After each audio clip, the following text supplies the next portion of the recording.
It was supposed to be the most normal trip ever. Just a cheap hotel for one night during a long drive. The kind of place you forget about the moment you leave. My dad called it good value, which really meant it wasn't nice enough to remember and not bad enough to complain about. The hallway carpets had those swirling patterns that make you feel like you're walking through a maze, and the air smelled faintly like lemon cleaner trying too hard to hide something older underneath. Nothing about the place felt dangerous. Just tired. Temporary. Replaceable. The only thing that stood out was the TV.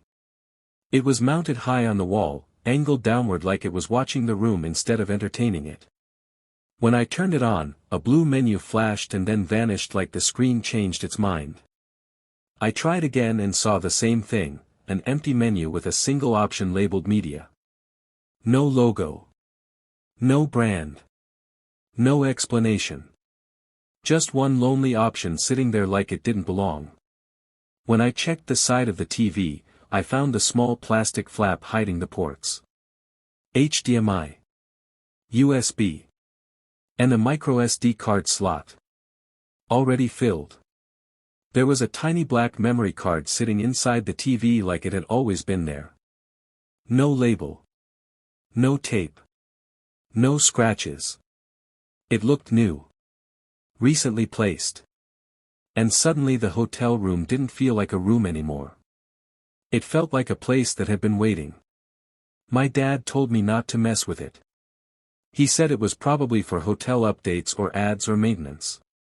Something boring and harmless. And that should have been enough. But the moment someone tells you not to touch something, it stops being harmless and starts becoming irresistible. Later that night, when I was alone, I pulled the card out and slid it into my phone. A folder appeared instantly. It was labeled Room 611. Our room. I told myself it had to be a coincidence. A numbering system. Maybe the hotel labeled cards by location. But the moment I opened the folder, that explanation shattered. The first video showed a couple entering the room. Laughing. Throwing their bags on the bed. Talking about directions. They didn't know they were being recorded. They moved the way people move when they think they're alone. Hours passed in seconds as the footage played, and eventually they fell asleep. The camera didn't stop. It didn't look away. It just kept watching. And there were dozens of videos. Different guests. Different days. Different lives. All recorded from the same angle. From the TV.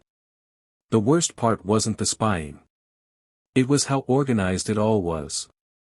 Folder after folder. Room after room. Like someone had built a quiet library of strangers' lives. Then I found the newest file. It had today's date. My hands were already shaking when I pressed play, but curiosity had turned into something stronger than fear. Something automatic. Something unstoppable. The video showed our room. It showed me walking in. Holding the SD card. Looking around nervously. And smiling the way people smile when they feel watched but don't want to admit it. That was the moment everything changed. Because it meant this wasn't old footage. It wasn't forgotten data. It was happening right now. Somewhere, someone was watching our room in real time. I went to the front desk the next morning and asked the clerk if the TVs had cameras. He answered too fast. Said no before I even finished the sentence.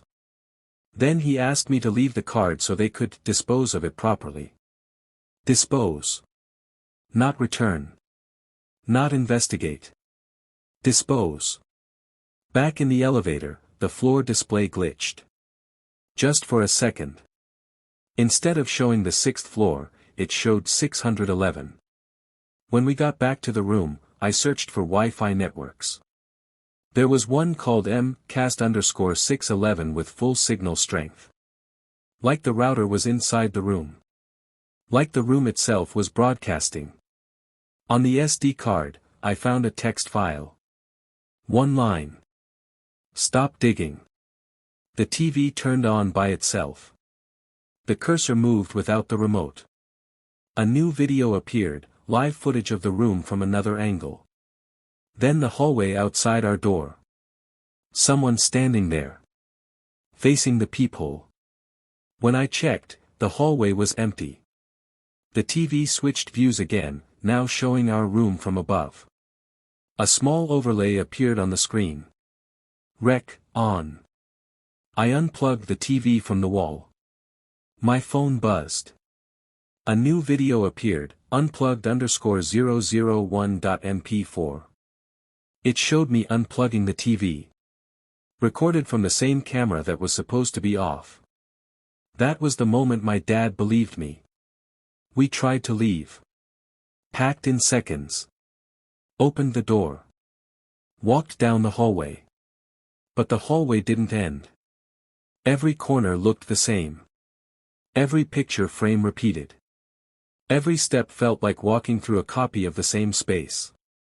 Like the building had trapped us in a loop. When we got back to the room, the unplugged TV lit up with white text. You are in the wrong room. The bathroom faucet turned on by itself. Steam filled the mirror. Words appeared through the fog. Room 611 is full. My dad tried to break the window. The chair bounced off like the glass was fake. Like the room was a set. A controlled space. A box with rules we didn't understand. Then the TV gave us instructions. Return the card. My dad placed the SD card in the hallway and shut the door. Everything stopped. Phones regained signal. The TV went dark. The water stopped running. The mirror cleared. We left immediately. Took the stairs. Checked out early. The front desk clerk acted like he'd never seen us before. Outside, the sunlight felt unreal. Like stepping out of a dream that didn't want to end. In the car, we drove in silence. Then my phone chimed. A new video file appeared in my gallery. The thumbnail showed our car leaving the parking lot. Recorded from behind. The file name was simple. Next_stop.mp4. And that was the moment I realized the worst part of all of it. We never escaped. We just checked out.